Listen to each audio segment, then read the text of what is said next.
Kasus dugaan korupsi dan pengoplosan bahan bakar minyak atau BBM di PT Pertamina Patraniaga menjadi sorotan utama dalam beberapa bulan terakhir. Skandal ini mengungkap praktik yang tidak hanya merugikan keuangan negara, tetapi juga berdampak langsung pada masyarakat luas. Dugaan penyimpangan ini berawal dari investigasi yang dilakukan oleh Kejaksaan Agung yang menemukan adanya impor bensin dengan nilai oktan atau RON 90 yang seharusnya dijual sebagai Pertalite, namun didaftarkan sebagai RON 92 atau Pertamax. Modus operasi yang dilakukan dalam kasus ini cukup canggih. Bensin RON 90 yang diimpor tidak langsung dijual sebagai Pertamax, melainkan dicampur dengan zat tambahan tertentu untuk meningkatkan kadar oktannya sebelum dipasarkan dengan harga lebih tinggi. Dengan cara ini, perusahaan dapat meraup keuntungan besar, sementara negara dan konsumen dirugikan. Dampak dari praktik ini sangat besar.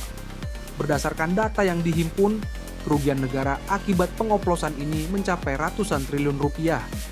Bukan hanya itu, masyarakat juga mengalami kerugian ekonomi yang ditaksir mencapai 193,7 triliun per tahun akibat konsumsi bahan bakar yang kualitasnya tidak sesuai standar.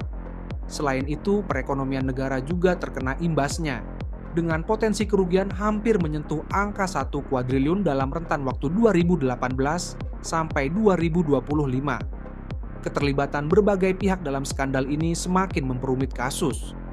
Kejaksaan Agung telah menetapkan beberapa tersangka, termasuk pejabat tinggi di lingkungan Pertamina serta pengusaha swasta.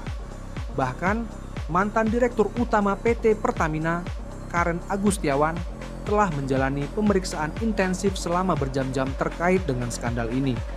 Hingga kini penyelidikan masih berlangsung dan Kejaksaan Agung memastikan bahwa jumlah tersangka kemungkinan besar akan terus bertambah.